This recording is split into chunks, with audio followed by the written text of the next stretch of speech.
Jueces capítulo 13, verso 2 en adelante, dice: había un hombre de Sora, de la tribu de Dan, el cual se llamaba Manoa, y su mujer era estéril, y nunca había tenido hijos. Usted presta atención al relato. El verso 3, a esta mujer apareció el ángel de Jehová y le dijo: he aquí tú eres estéril y nunca has tenido hijos, pero concebirás y darás a luz un hijo. Hasta ahí no vamos a leer. Un hijo. Usted fíjese que en esta porción de la Escritura encontramos que el personaje llamado Manoa, un varón de la tribu de Dan, y su esposa, no menciona el nombre de la esposa de Manoa, no lo dice, pero sí destaca que esta mujer era estéril. No tenía la posibilidad de tener hijos, nunca lo tuvo y no lo tenía. O sea, era una mujer que era infértil, no podía tener hijos. La esterilidad, y lo recalca ahí en el relato, lo recalca en reiteradas oportunidades. El ángel, cuando se le aparece, le dice: sos una mujer estéril. Esa era la realidad y la condición de esta mujer, una mujer estéril. Y subrayo esa palabra porque es clave la palabra esterilidad. En los tiempos antiguos nosotros quizá hoy la esterilidad hoy lo tomamos como algo natural, como algo, a ver, no sé si natural, pero sí algo como, no es tan escandaloso o como se puede llegar a entender, ¿me explico? O hoy con la tecnología avanzada hay distintos medios como para que la mujer deje de ser estéril, pero en los tiempos antiguos la esterilidad era algo considerado algo como una desobediencia hacia Dios, como algo no está funcionando en la vida de esta mujer, por eso es estéril. Era considerada la mujer, era mal vista una mujer que no podía dar a luz. En los tiempos antiguos, una mujer que daba luz era una mujer considerada mujer virtuosa, considerada mujer bendita, porque podía dar hijos. Pero cuando no daba hijos era considerada una mujer que en desobediencia al mandato de Dios, carente, que algo le estaba faltando, algo estaba pasando en la mujer, entonces era mal vista. Entonces la esterilidad, la mujer que sufría la esterilidad lo sufría, realmente lo sufría mucho, porque se vivía la esterilidad con gran sufrimiento y con mucha vergüenza. Con mucha vergüenza. O sea, usted imagínese cómo estaba el estado anímico de esta mujer que no podía dar a luz. No solamente el problema en sí de no poder dar hijos, tener hijos, sino la mirada de los otros, de las otras personas, de su entorno, que la miraba mal, que la consideraba una mujer desobediente al mandato de Dios por no tener hijos, porque tener hijos en el pueblo judío era considerado tener el favor de Dios. Entonces, no era bien visto una mujer estéril. Es más, muchos hombres, muchos esposos, cuando tenían una esposa estéril, la dejaban, la abandonaban, la dejaban sola porque no era considerada valiosa una mujer que era estéril. Entonces, los hombres dejaban a sus mujeres que no le daban hijos, pero este hombre que menciona en este relato, que venimos hablando mucho acerca de Manoa tuvo una actitud distinta con su mujer, no la abandonó. Manoa estuvo al lado de su mujer, la acompañó, la contuvo, la amó. Manoa estuvo al lado de su mujer, no la abandonó, pese a la condición de su mujer y pese a lo que el entorno estaba mirando y diciendo. Manoa se aferró a su mujer y estuvo al lado de su mujer porque la amaba, porque había un amor incondicional en este hombre que pese a la condición de su mujer, él se sostuvo siendo fiel a su mujer. Sígame, por favor. El amor, acá podemos ver también el amor que expresaba Manoa hacia su mujer. El amor, un amor incondicional, un amor que no abandonaba, un amor fiel, verdadero, un amor inalterable. Esa era la expresión de Manoa hacia su mujer. Mientras otros hombres abandonaban a su mujer porque no le podía dar hijo, Manoa se mantuvo al lado de su mujer porque la amaba. Porque la amaba. Para Manoa, pese a la condición de su mujer, para Manoa, su mujer era muy valiosa y era digna y tenía el derecho de ser amada. pese a la condición, vuelvo y hago énfasis, pese a la condición en la cual estaba esta mujer, Manoa nunca dejó de amar a su esposa, siempre la amó, siempre la amó. A pesar de la condición de su esposa, Manoa solo amaba a su mujer y nunca dejó de amarla. Manoa no miró a su esposa con enojo, con resentimiento, con desprecio, sino que al contrario, la amó y la valoró, le dio el valor, la amó con un amor incondicional. Y de este relato podemos ver una realidad, que pese a la condición, número uno, pese a la condición que estemos viviendo, el amor de Dios, y que es en la figura de Manoa, el amor de Dios es inalterable, anótelo. El amor de Dios no se altera, pese a la condición en la cual nosotros estemos. Yo hago un paralelismo entre la historia, el relato de Manoa y su esposa, con nosotros y nuestro vínculo con Dios. Pese a nuestra esterilidad y sequedad espiritual, y pese a que nosotros no estemos dando los frutos que el Padre está esperando, el amor de Dios es inalterable. Y eso a nosotros nos tiene que entusiasmar. Dios nos va a seguir amando pese a nuestra condición. Y eso es muy difícil de entender en la mente humana, porque nosotros cuando cometemos algún error, lo primero que nos viene un sentimiento de indignidad, nos sentimos indignos del amor de Dios. Pero yo vengo a decirle a alguien, y alguien tiene que recibir esta palabra, el amor de Dios no se ha alterado. Dios te sigue amando pese a la situación que estés atravesando o cómo es tu estado espiritual. Dios te va a seguir amando y Dios te va a amar porque Dios es amor y es su esencia y su sustancia. Dios es amor y eso no lo altera nada ni nadie. El amor de Dios no tiene vencimiento. Muchos productos temporales usted va a encontrar que tiene la fecha de vencimiento. Vence, consumir antes, preferentemente antes de. ¿Vio? Usted agarra, no sé, cualquier producto alimenticio, usted va a encontrar consumir. Y dice, consumir preferentemente antes de. Y hay una fecha ahí. ¿Está Ezequiel y Daniela? Está bien. Ay, chicos, qué bueno verlo. Pero el amor de Dios no tiene fecha de vencimiento. Porque Dios es eterno y su amor es eterno. Entonces, vemos en este relato de Manoa, cómo el vínculo entre Manoa y su esposa. Manoa amaba a su esposa y la amó y ese amor no se modificó pese a la condición de esterilidad de su esposa. Aunque Manoa deseaba ser padre y como todo padre deseaba ser padre, tener hijo, tener descendencia, y aunque no tenía descendencia, él nunca dejó de amar a su esposa. Y mucho menos dejó de amar. El amor que él tenía para con su esposa no se alteró, no se modificó, no se anuló, pese a las opiniones que los demás tenían respecto de la situación de su esposa. Así es el amor de Dios. Así es el amor de Dios para con nosotros. Así es el amor de Dios para con la humanidad. Toda la Escritura, escúcheme bien, toda la Escritura es una invitación a que nosotros podamos disfrutar y participar de su paternidad y de su amor. O sea, todo encontramos en toda la Escritura que Dios siempre intentó mostrarle a la humanidad cuánto los amaba. Y cuánto los ama y aún enviando a su propio Hijo, San Juan 3:16, un relato que usted conoce.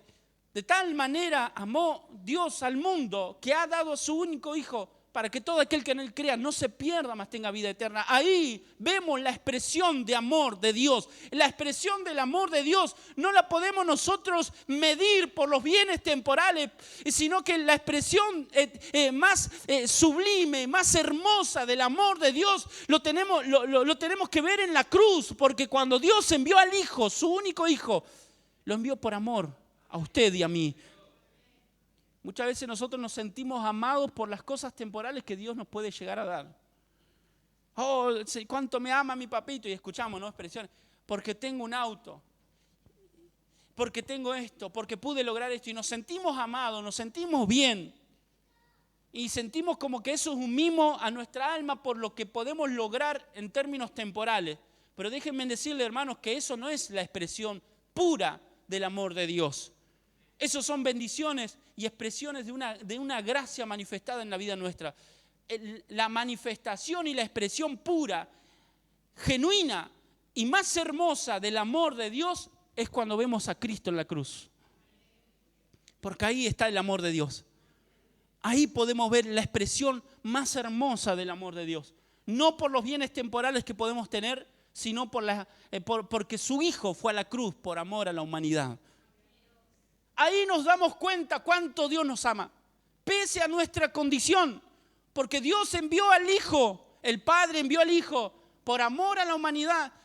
Y Dios no vio, el Padre no vio tu condición de pecado. Dios no vio mi condición de pecado. Dios no vio nuestro pecado, sino que pasó por alto nuestro pecado y envió al Hijo a la cruz para que todo aquel que crea en el Hijo pueda encontrarse con la expresión más pura del amor de Dios.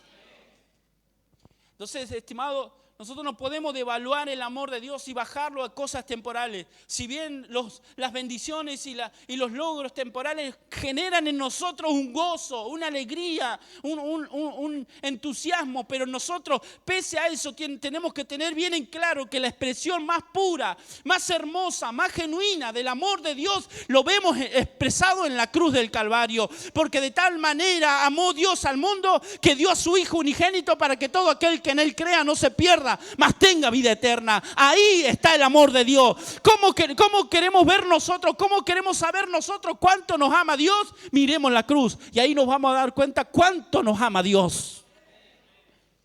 ¿Cuánto nos ama Dios? Porque nadie es capaz de entregar su único hijo por pecadores. A ver, los padres, levanten la mano si es capaz de entregar su hijo por un pecador. Ninguno levanta la mano. ¿Yo?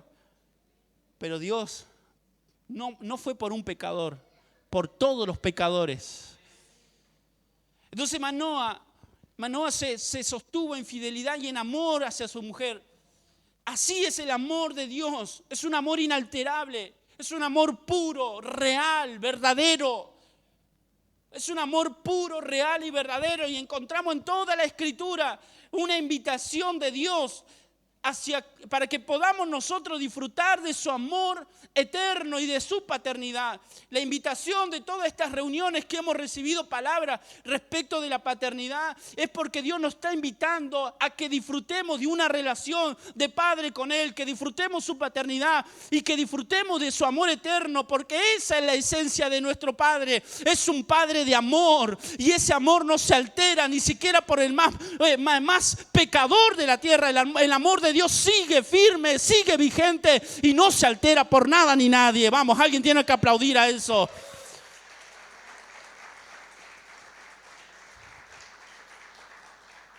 La esencia y la sustancia de nuestro Dios es el amor. Nuestro Padre es un Padre de amor, de vida y de luz. Anótelo por ahí si lo quiere anotar. Nuestro Padre es un Padre de amor, de vida y de luz. Y por eso cuando alguien experimenta un nuevo nacimiento, lo que está experimentando es el amor de Dios. Se encuentra con el amor de Dios. Por eso nosotros somos hijos amados en el amado. Vamos, diga conmigo, soy hijo amado en el amado. Por eso cuando encontramos en Colosenses que Él dice que nos trasladó de la potestad de las tinieblas y nos llevó al reino de su Hijo amado. Ahora estamos en el amado. Diga conmigo, estoy en el amado. Ahora somos considerados por medio de Jesucristo hijos amados, hijos deseados, hijos del amor de Dios. Y eso tiene que sanar las más profundas heridas de nuestra alma. Eso nos tiene que sanar, descubrir esta verdad y encontrarnos con esta verdad de que el amor de Dios es inalterable. Tiene que sanar nuestra alma, tiene que sanar nuestro complejo, tiene que sanar esos pensamientos de orfandad, anularlo en nuestra mente y considerarnos, porque es una verdad eterna. Somos hijos amados por medio de Jesucristo. Amados, cuando encontré Iglesia Preciosa, me encontré con esta verdad.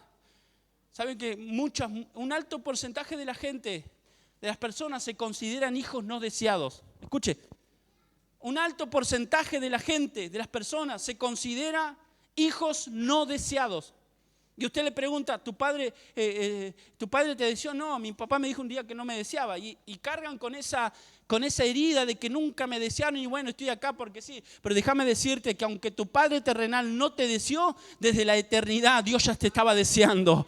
Por eso eres hijo amado, por eso eres un hijo amado, porque en Cristo ya no andamos con esa sensación de, bueno, nadie me deseó, bueno, vine a este mundo por casualidad. No viniste por casualidad. No estás acá porque sí, estás acá porque el Padre lo deseó, porque Dios te deseó, porque Él te pensó antes de la fundación del mundo y su amor, Él ya te estaba amando antes de que cree todas las cosas. Él te ama, te amó y te seguirá amando pese a tu condición, porque el amor de Dios es inalterable. Vamos, alguien tiene que entusiasmarse con eso. Y ahí nos damos cuenta, mire, escúcheme, ahí nos damos cuenta que el amor de Dios no tiene nada que ver con el alma. Es un deber. El Padre ama a su Hijo porque es un deber de amarlo. O sea, Manoa no era almático con su esposa.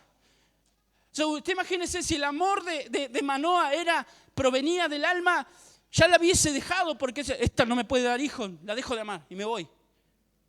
No, el amor que expresaba Manoa no tenía que ver con algo almático, tenía que ver con un entendimiento. Es mi deber amarla, es mi deber amarla pese a su condición.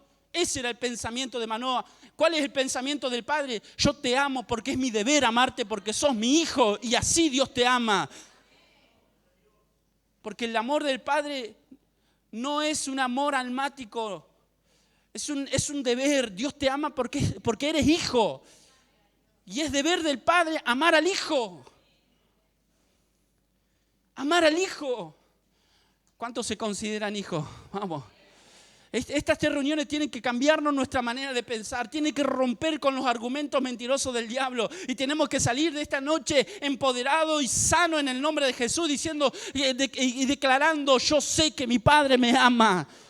Porque Dios te ama no por un amor almático, romántico, no, sino es el deber del Padre amar al Hijo. ¿O no? Los que son padres. Si el hijo se porta mal, si el hijo se manda a macana, ¿qué hace usted? Te desecho, te vas de la casa. El nene de 5 años, te vas de la casa, sos indigno de ser llamado mi hijo. ¿O no? ¿Hacen eso los padres? No. Sí, bueno. ¿O no? O sea, ya sobrepasa el alma, ¿o no? Sobrepasa el amor almático. Decir, ay, qué lindo, qué chiquitito. Pero cuando comienza el chiquitito a hacer macana, ya el amor almático es como que nuestra alma pero lo tengo que amar, aunque el chiquitito se mande la flor de una. Se mande sus flores de macana. Pero el Padre lo sigue amando, ¿o no? Levánteme la mano los padres. ¿O no? Así es el amor del Padre. Así es el amor de nuestro Dios. Es un amor que no se altera, que no se modifica, que no se vence. Él te va a seguir amando. Por eso dice la Escritura que aborrece el pecado, pero ama al pecador. Esto no quiere decir que Dios consiente el pecado, no. Dios no se relaciona con las acciones de pecado, pero sí ama al pecador. Pero sí ama al pecador, al perdido Dios los ama y lo va a seguir amando. Por eso envió a su Hijo Jesucristo a la cruz, para que ninguno se pierda. Ahí vemos el amor de Dios. Entonces, entender esto como punto número 1, entender que nuestro amor, el amor de nuestro Padre no tiene que ver con el alma, no tiene que ver con un amor almático, tiene que ver con un deber. Anótelo, el amor del Padre tiene que ver con un deber. Es deber del Padre amar al Hijo.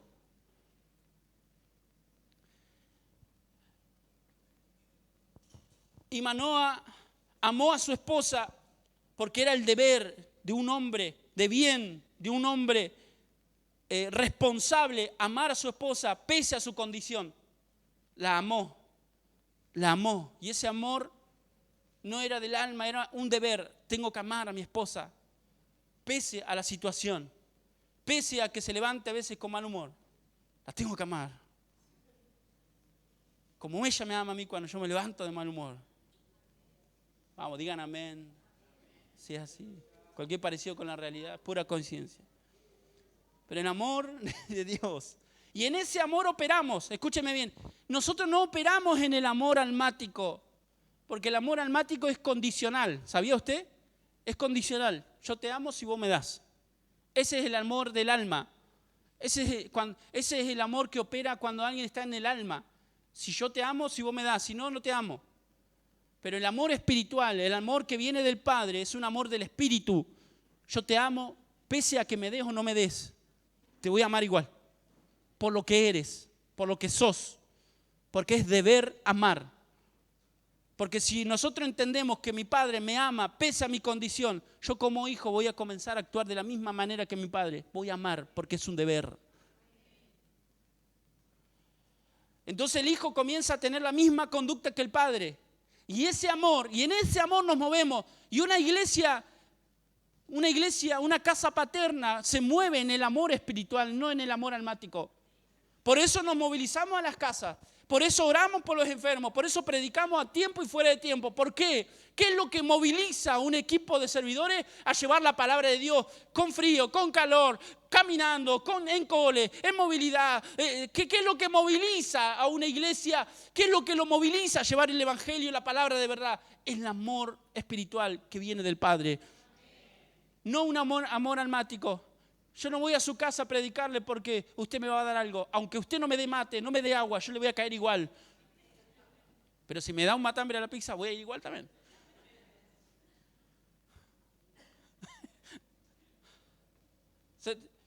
En ese amor nos movemos. Diga conmigo, en ese amor nos movemos. ¿En cuál? En el amor espiritual, en el amor que viene del Padre. La expresión del... ¿Por qué el Hijo vino al mundo a salvar a los perdidos? El Hijo obedeció al Padre. El Hijo vino al mundo porque imitó la misma conducta del Padre. El Padre que no quería que nadie se pierda. Entonces dijo, yo voy a enviar a mi Hijo. Y en común acuerdo con el Hijo, con Cristo, dijeron, vamos a hacer esto. Y el Hijo dijo, bueno, yo te voy a obedecer por amor. Y es el amor que movilizó a Jesús a ir a la cruz. O sea, todo lo que moviliza en el reino es el amor espiritual. Anótelo. Todo lo que moviliza el reino es el amor del Padre. Y seguimos. No es una cuestión del alma, sino que es un deber del espíritu. Nosotros no aprobamos el pecado, sino que amamos al pecador. La característica principal de una iglesia paterna, de una casa paterna, es el amor exagerado hacia los pecadores.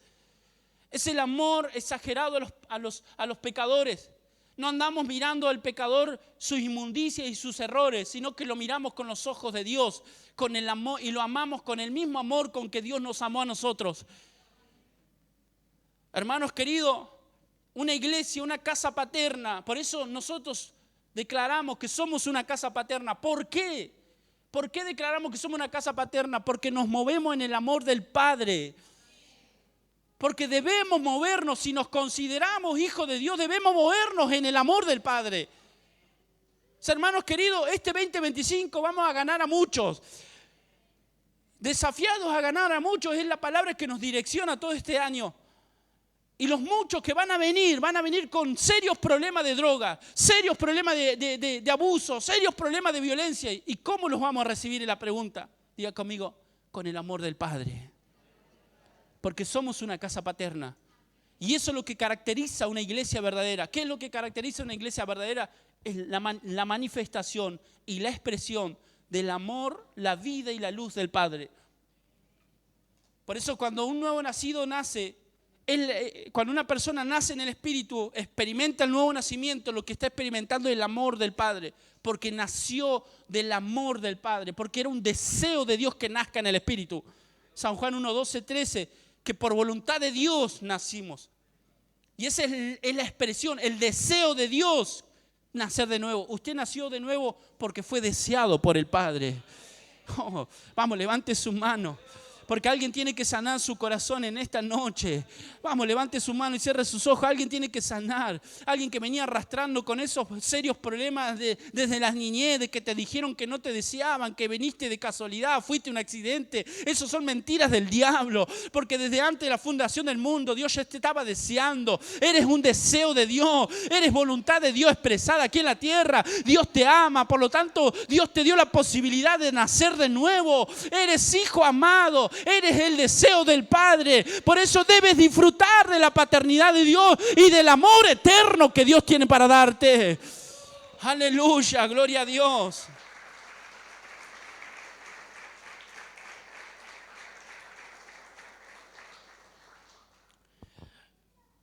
Una paternidad de fe.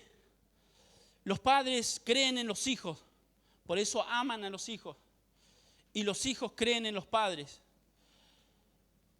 Esto también es una expresión de la paternidad. Por eso estamos entendiendo paternidad desde la óptica del reino. Síganme, por favor, desde la óptica del reino.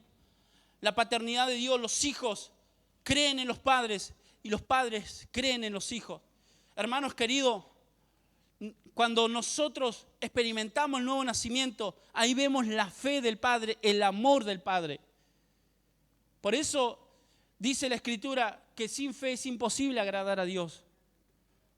Porque los hijos, para que haya un vínculo sano entre un padre y los hijos, tiene que haber fe y tiene que haber amor. O sea, el amor me lleva a creer. Sin amor no hay confianza, ¿no? Entonces, lo que estamos tratando a través de toda esta administración es que el vínculo entre tu Padre espiritual se sane con el Padre eterno. Pero también, una vez que se sane el vínculo con el Padre espiritual, con el Padre eterno, con nuestro Dios, se pueda sanar los vínculos con los padres en la fe, los padres apostólicos. O sea, nosotros no podemos hablar de paternidad apostólica si no hay un vínculo sano con el Padre celestial.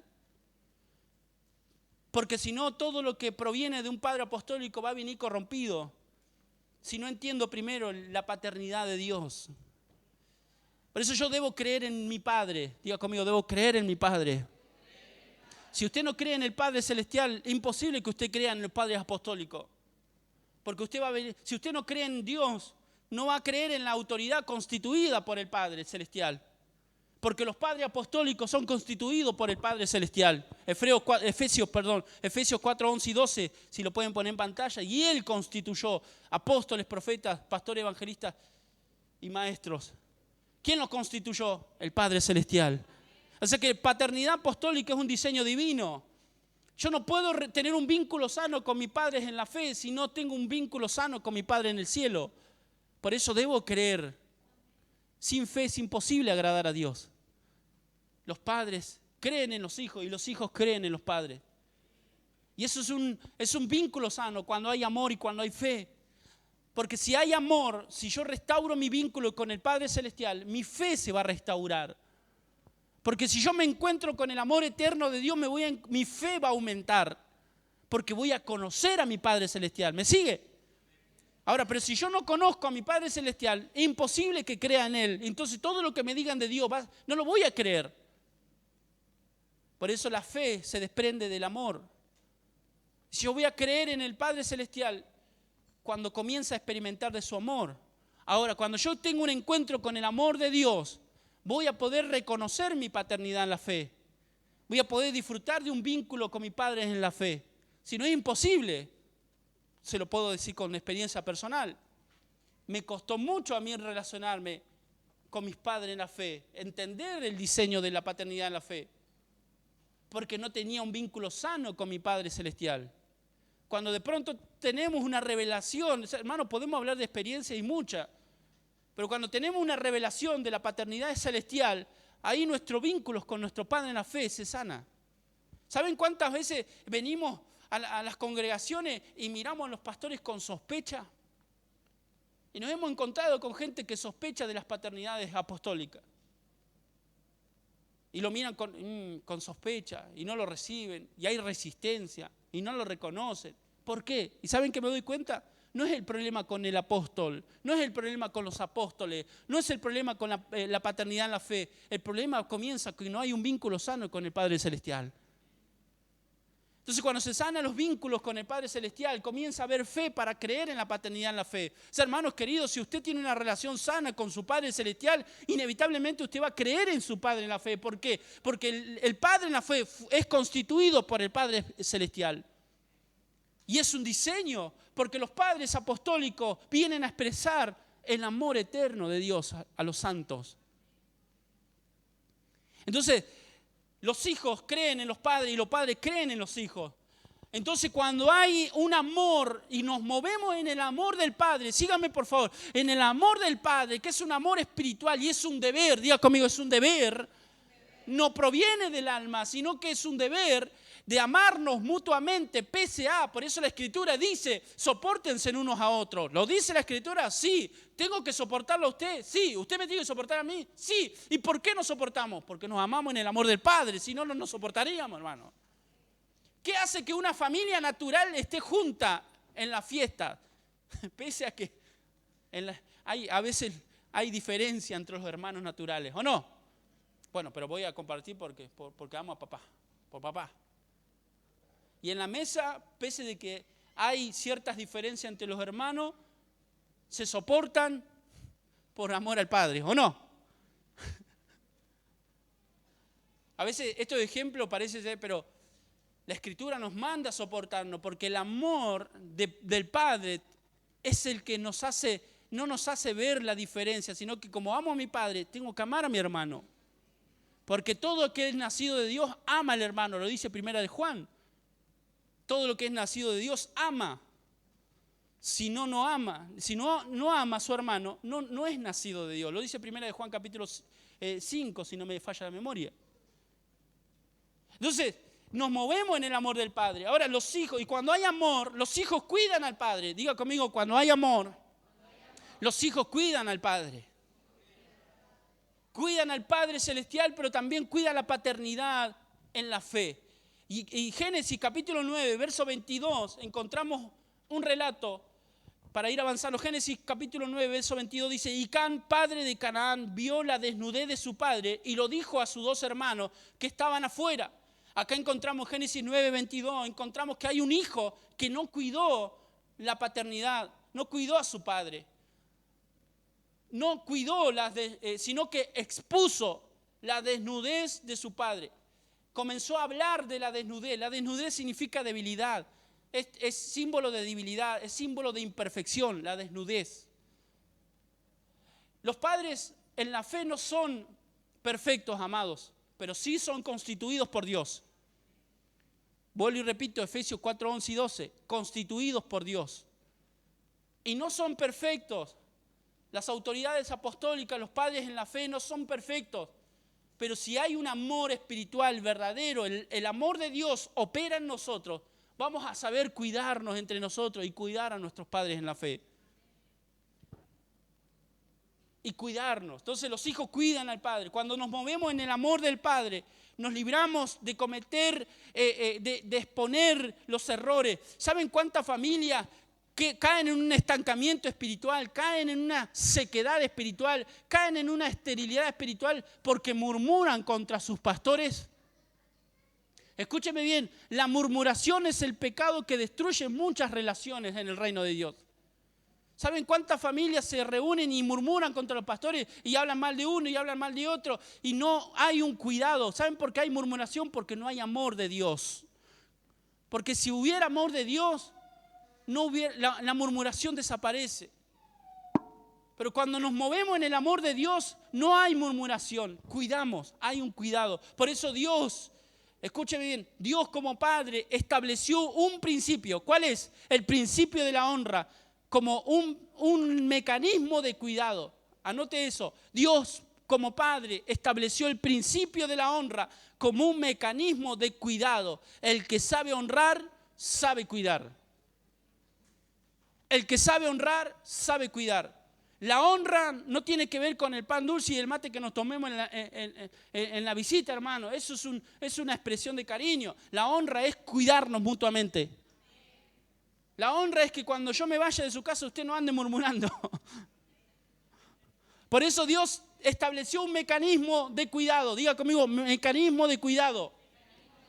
¿Cuál es el mecanismo de cuidado? La honra. Honren. Miren lo que dice Efesios 6:2. Dice, honra a tu padre y a tu madre. Efesios 6:2. Honra a tu padre y a tu madre, que es el primer mandamiento con promesa. La honra, el que honra, cuida, porque el que honra, valora, ama y no es capaz de murmurar con aquella persona que está honrando. Por eso la honra es un mecanismo de cuidado. Cuando hay honra entre nosotros, cuando hay honra entre el Padre y el Hijo, cuando hay honra, por eso Dios honra a los que lo honran. Dios honra a aquellos que lo cuidan. O sea, la honra es un mecanismo que Dios estableció para que nos cuidemos mutuamente, para que estemos cuidados, nos cuidemos. El que honra cuida, no habla mal, no murmura, no anda diciendo mentiras, sino que anda con cuidado porque honra. ¿Quién se va a atrever a murmurar con aquella persona que ama? Hoy vemos mucha gente en un estado de espiritual estancamiento, sequedad espiritual, porque no saben honrar la paternidad que Dios estableció. No saben honrar. Por eso el principio de la honra está muy ligado con el principio de paternidad. Honra a tu padre. Y no es un te lo pido por favor, es un deber la honra en el reino de Dios. Nos debemos honra mutuamente. Nos debemos honra mutuamente porque la honra nos cuida. Es un mecanismo de cuidado. Cuando yo lo honro a usted, lo estoy cuidando a usted. Porque no me voy a atrever a hablar mal de usted, porque lo amo, porque lo honro. Y si usted me ama y si usted me honra, usted no va a hablar mal de mí, no va a murmurar. Nos cuidamos porque hay honra. Nos honramos, nos valoramos, nos amamos. Amén. Aplaude al Señor si usted lo cree. Vamos.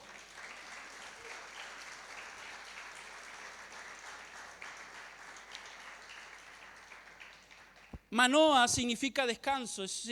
Y por 40 años Israel estuvo atacado por los filisteos. Los filisteos atacaron 40 años al pueblo de Israel, pero Manoah, que significa descanso, descansó en la perfecta voluntad de Dios. Aunque su esposa no podía dar hijos, Manoah descansó en la voluntad de Dios. Y esto es lo que viene a traer una paternidad. Paternidad trae descanso, anótelo. Paternidad trae descanso, produce descanso. Descanso en los hijos, descanso en el padre.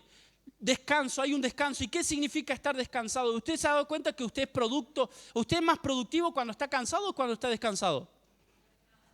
Cuando usted está cansado, vio que no produce, es como que hace todo a medias, ¿no? ¿Se ha dado cuenta de eso? Yo me doy cuenta, le digo a mi esposa, necesito descansar porque cansado no soy productivo. Entonces me tomo una siestita de 4 o 5 horas.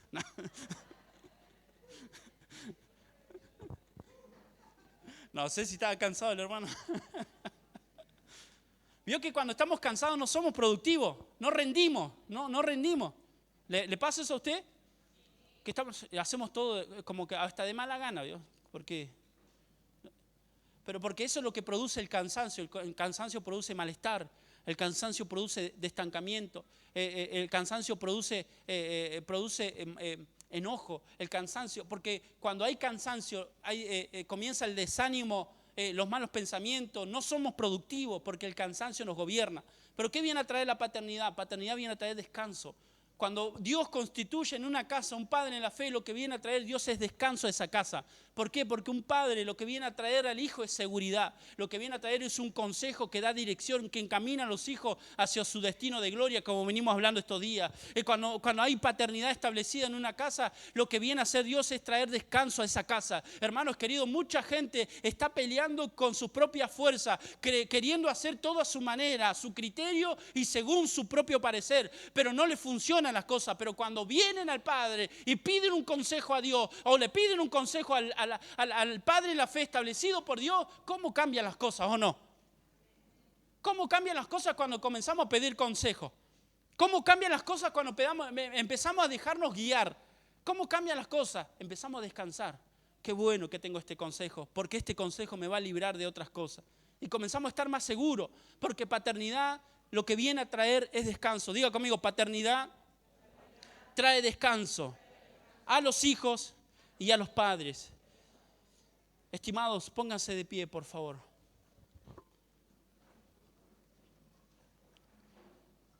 ¿Saben que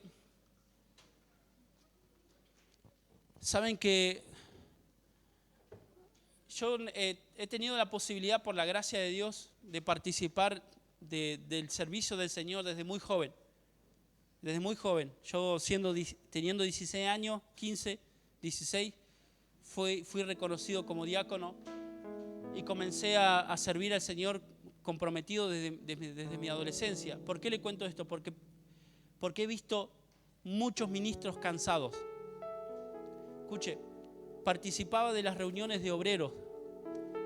Estaban los pastores, estaban los ministros, estaban los diáconos, los auxiliares, ¿se acuerdan? Los auxiliares, estaban los presbíteros. Y esas reuniones, ¿saben qué notábamos? Notábamos servidores cansados. Escúcheme bien. Desde muy joven participé de reuniones de ministerio y siempre veía obreros y pastores cansados.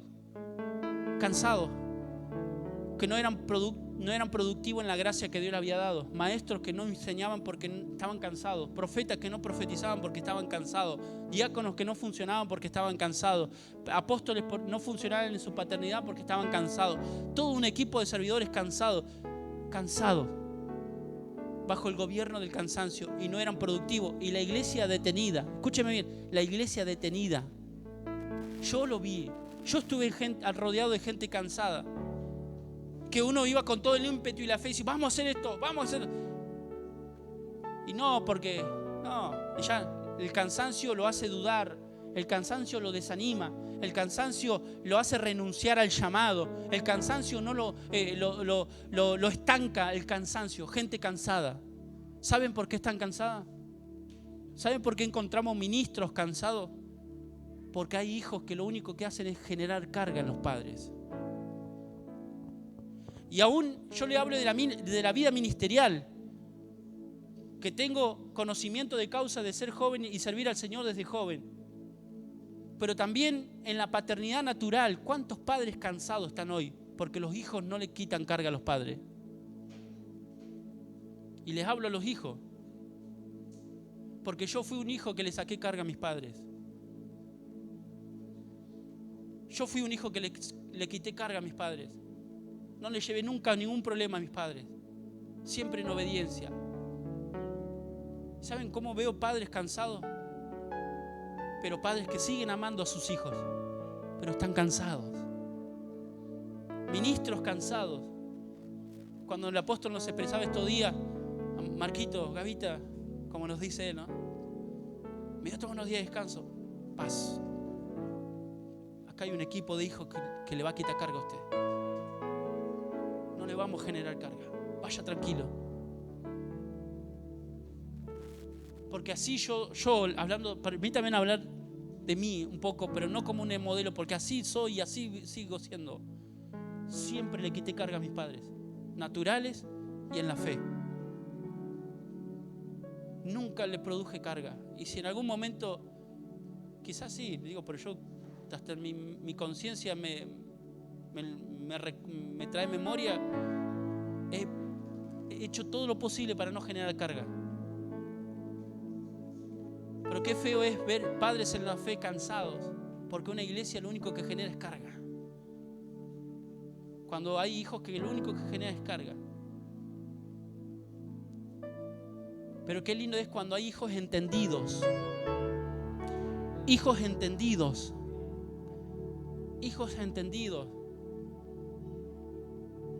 Que participan activamente en todo lo que tiene que ver con la casa. Y que le damos deleite al Padre. No solamente a nuestro Padre Celestial, sino también a nuestros padres en la fe. Pero también qué bueno nuestros padres naturales poder generar deleite. Estos días mi papá me conmovió lo que me dijo. Mi papá no es de expresar mucho, mi papá. Me abraza y me dice, me dijo que nunca me generó carga. Yo me conmoví y dije, es mi deber porque soy tu hijo y porque te amo, es mi manera de honrarte, quitándote cargas. Porque la mejor manera de honrar a un padre es quitándole cargas, no generándole cargas. Los regalos son lindos hasta cierto punto. La mejor manera de honrar a un padre es quitándole cargas. Es que cuando un padre te convoca, ahí voy a estar. Es que cuando un padre te dice, participa, ahí voy a estar. Cuando un padre te pide, hacelo, ahí el hijo con un corazón dispuesto, lo voy a hacer. Eso es la mayor honra. La obediencia es la mayor honra que le podemos dar al Padre. La obediencia es la mayor honra que le podemos dar a nuestro Padre Celestial, a nuestros padres en la fe y a nuestros padres naturales. Obediencia. Por eso dice la Escritura, cuando Jesús nos vino a mostrar un modelo de hijo, Jesús nos vino a mostrar un modelo de hijo, Hebreos capítulo 10, verso 9. Jesús nos vino a mostrar cómo debemos nosotros ser hijos. Él nos mostró el modelo, cómo debemos nosotros ser hijos. Y Jesús siempre tuvo esta premisa en su vida, y esto fue lo que a Él lo movía en todo. He venido a hacer tu voluntad. Hebreos 10, 9 lo dice, ¿no? Yo lo estoy leyendo en otra versión quizás. He aquí, he venido a hacer tu voluntad. Cuando encontramos hijos que el único deseo e interés es hacer la voluntad del Padre, el deseo del Padre. Y esto es un principio que se aplica a la paternidad celestial, a la paternidad en la fe y a la paternidad natural, aquellos que tenemos la dicha de tener a nuestros padres. ¿Qué es lo que espera un padre de un hijo? ¿Regalos? ¿Títulos? ¿Qué espera? Obediencia. Obediencia. En una etapa de mi vida, como que la rebeldía quiso gobernarme, ¿vio? Fue poquito porque mi mamá sí que me sabía encaminar. Como que la rebeldía me quiso, ¿vio?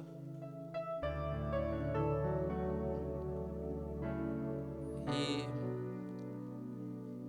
me di cuenta que si yo seguía en ese estado de rebeldía, iba a ir por mal camino. Entonces me conviene estar en obediencia.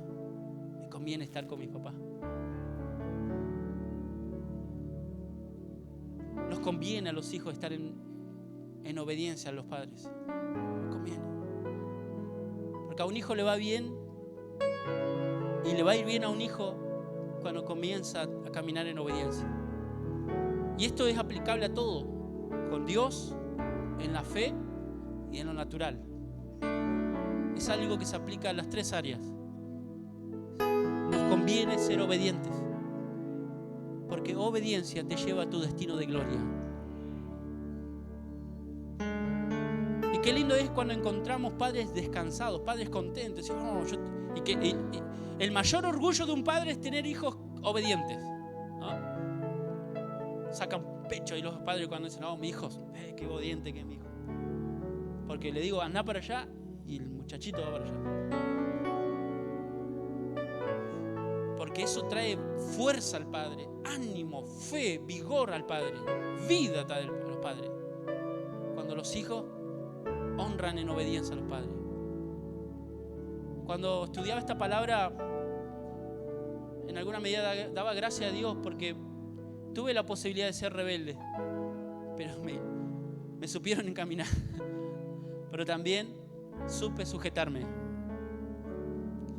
Y esa manera de ser quizás me libró de muchos males. Me libró de muchos males.